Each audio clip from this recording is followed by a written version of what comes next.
Sun Tzu and the Art of War.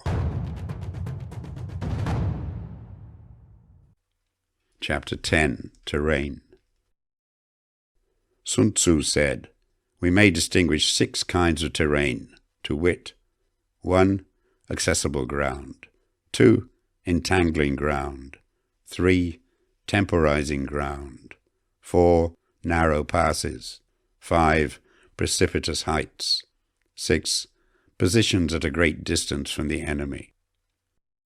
Ground which can be freely traversed by both sides is called accessible. With regard to ground of this nature, be before the enemy in occupying the raised and sunny spots, and carefully guard your line of supplies. Then you will be able to fight with advantage.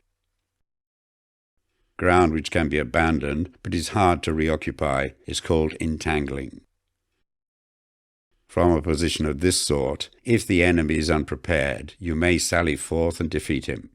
But if the enemy is prepared for your coming, and you fail to defeat him, then, return being impossible, disasters will ensue. When the position is such that neither side will gain by making the first move, it is called temporizing ground.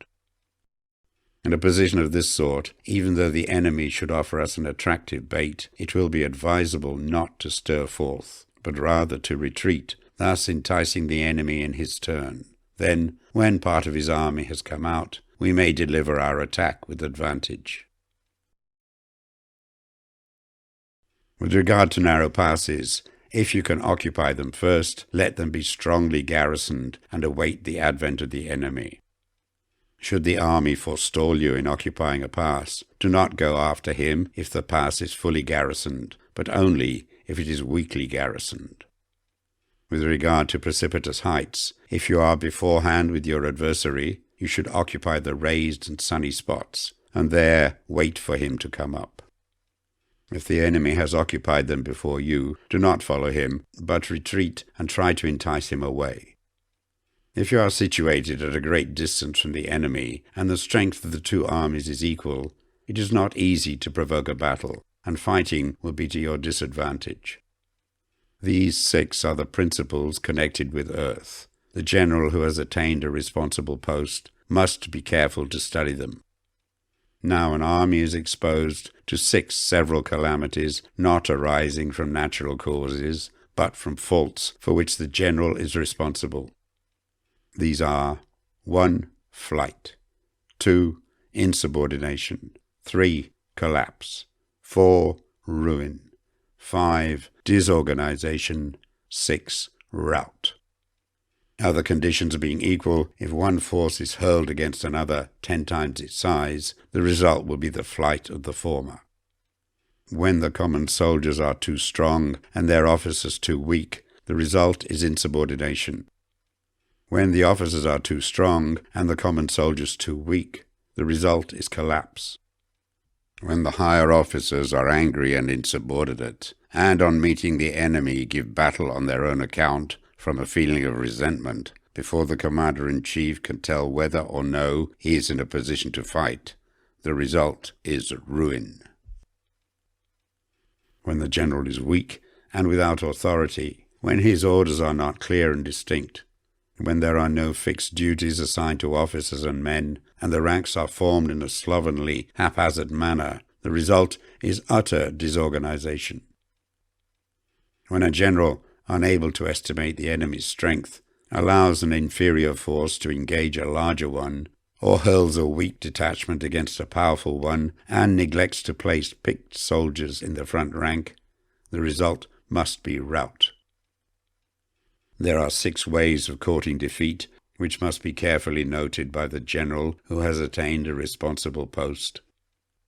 The natural formation of the country is the soldier's best ally, but a power of estimating the adversary, of controlling the forces of victory, and of shrewdly calculating difficulties, dangers, and distances constitutes the test of a great general. He who knows these things, and in fighting puts his knowledge into practice, will win his battles. He who knows them not, nor practices them, will surely be defeated.